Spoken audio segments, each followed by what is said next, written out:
Welcome back to the program.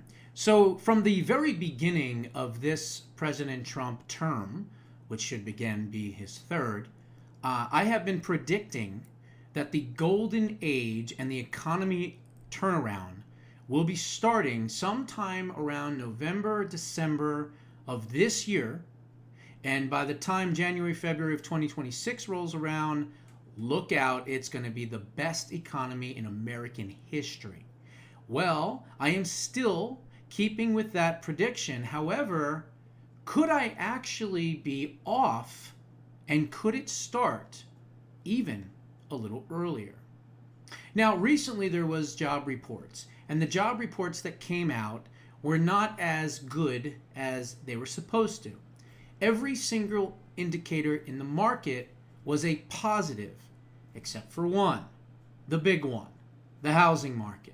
Why? Well, I think we all know the reason why. Because we have one Democrat, even though he's a Republican, he's basically a liberal Democrat, Trump hater, that refuses to listen to the experts, number one, and number two, to lower interest rates.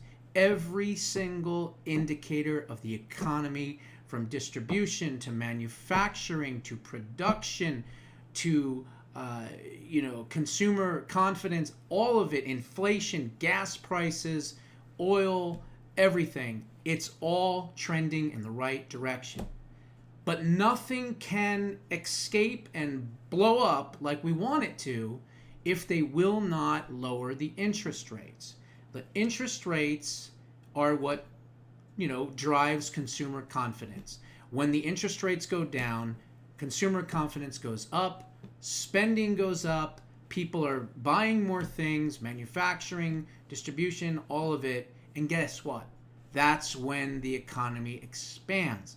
Well, President Trump has already done a masterful job just with what he's done already, which is supercharge the economy with tons, trillions upon trillions. I think the latest numbers from the president's mouth himself were $17 trillion coming through investments and things like that into the United States economy. We just saw a round table with all these big tech scumbags, and I'll call them what they are because I don't trust any of them, because these were most of these people, Zuckerberg in particular, $400 million to steal the election from him in 2020, yet he's sitting right next to him. Interesting that Elon Musk wasn't there, where Elon Musk has actually helped him the most. But all these people, from Cook to Amazon, all these people secretly hate President Trump. They are giving in to him right now because he's in control, he's leading the charge, and they know that they'll make more money if they just invest in the United States. And yes, it's costing them billions and billions of dollars, but in the long run, they'll make more money from it. And they understand that because they're smart and they're businessmen, even though they're all leftists. So President Trump is trusting the demons and the enemies, but he's doing what he has to do in order to facilitate the growth of the economy. So, okay, sometimes your enemy of your enemy is your best friend type of deal happens. But interest rates today have been lowered. Now, not because of the Fed and their inactivity, which, again, if they would have been actively lowering rates, then, of course, the mortgage industries based on the 10-year Treasury index wouldn't have even had to have do what they just did, but they did. They lowered it considerably. Why? Well, because they understand what Powell doesn't. That the market is going to respond, and should have responded already, to the influx of cash inflow and investments coming in, right? $17 trillion. The tariff money that is coming in. Now, of course, we have this New York court full of liberals, chocked full of liberals that thinks that they have any power whatsoever, which they don't. And they're going to get smacked down here pretty soon at the Supreme Court. But here's what happened. Mortgage rates see the biggest one-day drop in over a year. The average rate of a 30-year fixed mortgage dropped 16 basis points to 6.29% on Friday. This is a major change from just May, when the rate of a 30-year fixed peaked at 7.08. Home builder stocks Lennar, D.R. Horton, and Pulte gained major ground. Then it says, it marks the lowest rate since October 3rd and the biggest one-day drop since August of 2024. Rates are finally breaking out of the high 6 ranges where they have been stuck for many months. This was a pretty straightforward reaction to a hotly anticipated jobs report, said Mortgage News Daily Chief Operating Officer Matt Graham. Quote, it's a good reminder that the market gets to decide what matters in terms of economic data, and the bond market has a clear voting record that suggests that the jobs report is always the biggest potential source of volatility for rates. Grantham then said on X that many lenders are, quote, priced better than October 3rd and would be quoting in the high 5% range. So you're going to go from 7 to 6 to the experts are already saying 5. If Bozo Powell does what he's supposed to do, I think, is it next Tuesday or the Tuesday after that? I don't remember. But if he lowers at least 1 basis point, you're going to start seeing mortgage rates clearly under 6%, maybe approaching 4%. Maybe. I'm not an economist in the sense, but I think maybe. Okay. Now, to give you an idea of what just happened today, if you're looking for a home, let's say you have a $450,000 house that you're trying to buy on a 30-year mortgage, well, normally that would be about $2,395, so $2,400 a month at 7% on a 30-year fixed with 20% down. Now that mortgage drops to about $2,200 a month, so that saves about $175 a month. Imagine when the rates get under 5%, what's going to happen? There's going to be more building, there's going to be more buying, which means that there's going to be more competition. Anytime you have competition, prices go down, right? Because there's more competition. And so it will change the market considerably. Now, what else is interesting is even though the Fed didn't lower the rates, well, then how can they be lowered without the Fed? Well, it's pretty simple if you break it down like this. So what happens is mortgage rates can fall even when the Federal Reserve doesn't change the benchmark rates because mortgage rates are closely tied to the 10-year Treasury bond. And when that happens, that influences market expectations. So the market is saying that Powell is likely going to lower rates. I believe he will as well. If he doesn't, insanity will prevail after that. So I do believe that he's going to do it, okay? And it's not just me, it's the market responding to the fact that they also believe that he's going to lower rates. So what happens is when the job market report came in, and obviously inflation is stable and the rest of the economy, again, is hitting over the benchmarks, but the job report came in soft because of the rates. Okay, that is the number one reason. But the economy is still growing and it's still expanding. So what does this mean? It means when you lower the rates, look out. It's going to skyrocket, okay? Once you lower those rates, you wait 45 to 60 days and boom goes the economy. And I've been predicting it since day one of this administration, and I am still going to stay on the prediction that I put forward out there. So that's why the rates can be lowered. Now, here is more indicators of how great things are doing. Trump's immigration enforcement, okay, has delivered real wage gains for American workers. Obviously, with so many illegal aliens taking jobs away from legal Americans, it killed the wages because a lot of these companies are going, well, hell, you're an experienced X, Y, and Z with tons of years of experience.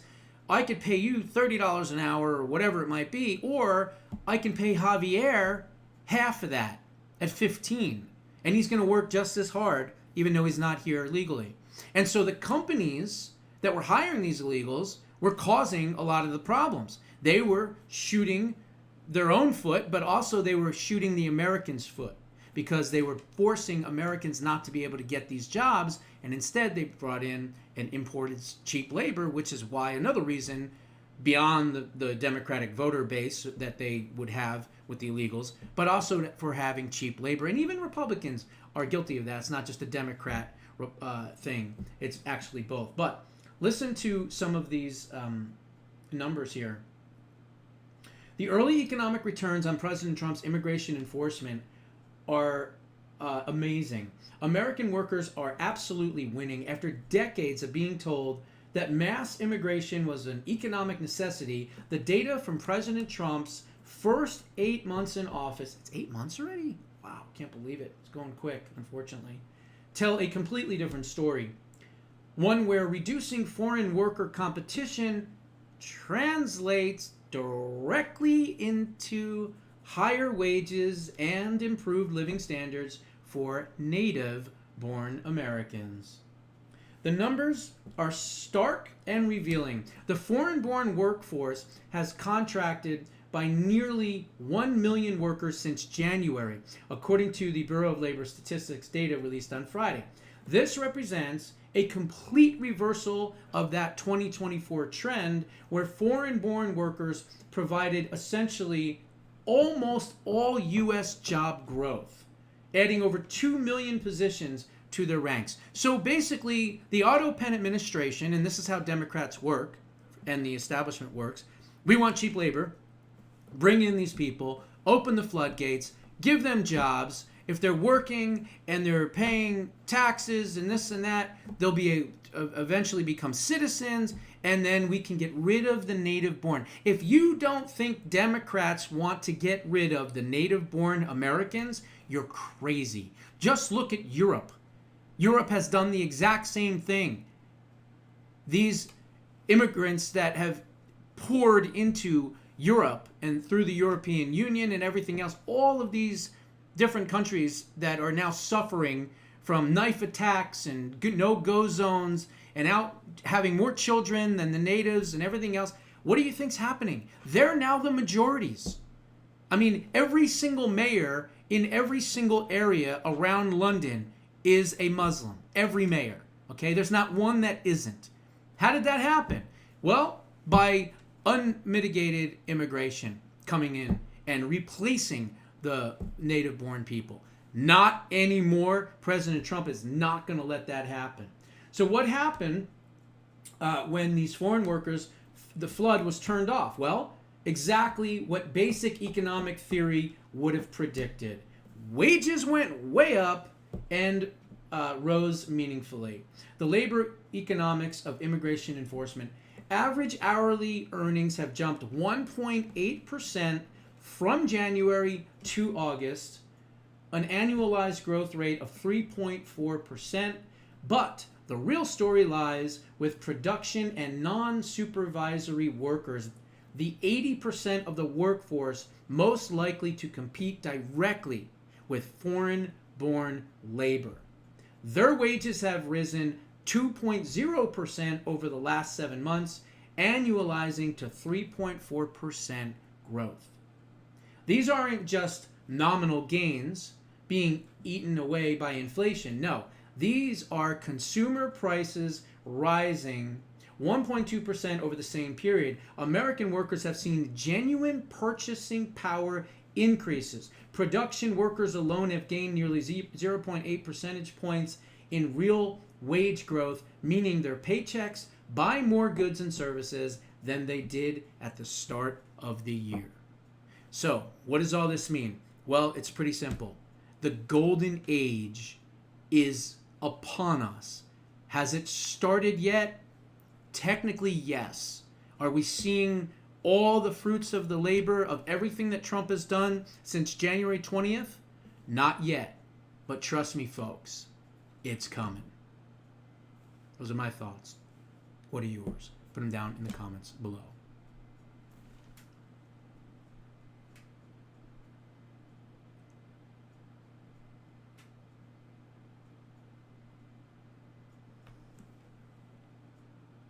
Welcome back to the program.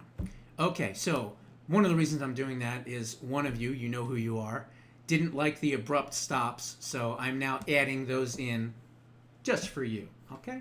And I'll try to remember to continue to do that. Could Chicago be next? Now, I said just the other day, I think that it was going to be Louisiana. He's been talking to Louisiana, been talking to the governor. The governor's been calling him, hey, come in here next. We'll give you everything you need. We'll help you out. Louisiana already sent the National Guard into D.C. Everyone's seen the incredible job that they've been able to do in D.C., the cleanup, all of that. However, what dictates action as opposed to rumor are two different things. And guess what?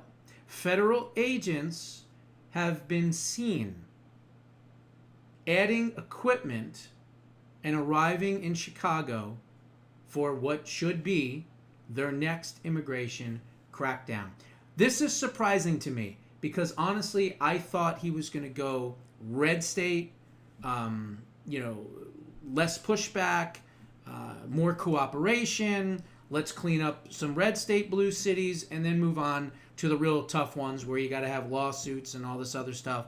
And trust me, they're doing that because if you think that Chicago isn't almost immediately going to file a lawsuit if he goes into Chicago, let's say next week, they will.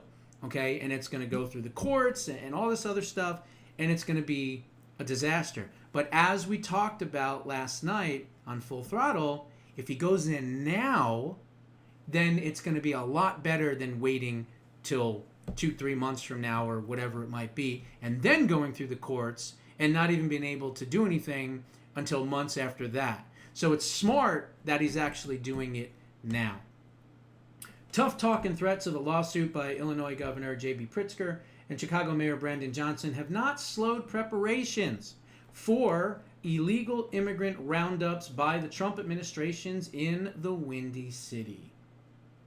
According to an internal federal memo obtained by CBS News, the Department of Homeland Security has asked the Department of Defense to house roughly 250 federal agents and 140 vehicles at an Illinois military base in anticipation of an expected increase in illegal alien arrests in the Chicago area.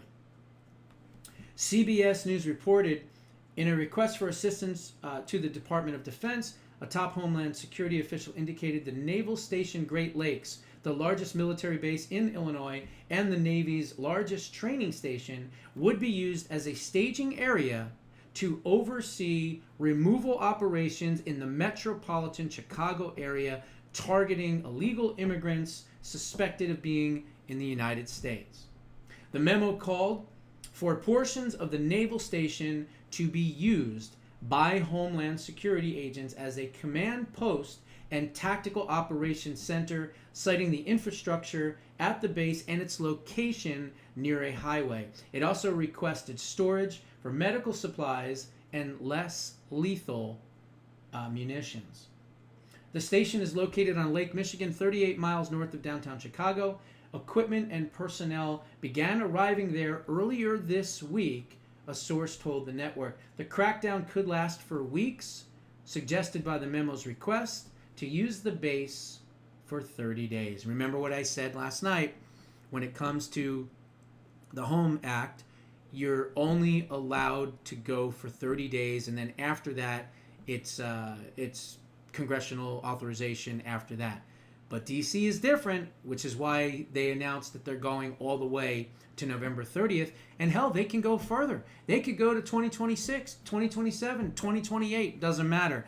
D.C. is different. It's the only one in the country that's completely different. So the reason I brought this up is because in the next segment of today's show, I am going to blow your mind because I have a video that I found that literally has this very young Gen Z, probably young kid. I've shown him before in another video where he went to El Salvador and he showed the different prisons and things like that. This kid is brave, okay? Seriously brave. His name is Nick Shirley. And in the video, he literally is embedded with like the worst of Chicago's gang members. Okay? And he's driving around in their cars. They're walking around on the streets. Thankfully nothing happened to him. but at any moment he could have been gunned down in a drive-by shooting. That it's an unbelievable 18-minute look at what J.B. Pritzker is lying to everybody about. Oh, everything's fine, everything's safe. If you come into Chicago, it's beautiful. Yeah, you're right. On the north side, right, Buffalo Grove, some of the northern suburbs where my sister used to live before moving to Texas and all that. And yeah, it is. It's beautiful. There are some beautiful areas. But you go to the south side, Cicero, and so many other areas, even on the west side, it's terrible. It's terrible. And what this video shows, more than anything else, is what it really looks like. The truth, the people, the gang members, the gangbangers, the guns, everything, the filth, the crime, the homelessness, the despair of these people's poor lives. And that is the true Chicago. That is the part that the left doesn't want you to see, which is why you're going to see it all. It's an unbelievable, and I mean that, unbelievable video that you just absolutely have to see. Now, one thing I will say, and again, I don't speak gang, I don't speak jive or anything like that, right? These people that he's interviewing and talking to, I will be honest, some of it's kind of hard to really understand. Why? Well, because they're speaking some type of crypt gang type of slang or whatever. I don't know. I'm not part of that community, neither are any of you. So just understand that you'll either A, have to turn the volume up, or B, you're just going to have to listen intently. Perhaps maybe there's subtitles, I don't know. But you can get the idea of what their lives are and how they live on a daily basis and all that. It's truly, truly eye-opening. So you're going to see that here in just a minute after this one. Those are my thoughts. What are yours? Put them down in the comments below. We'll see you in the next one.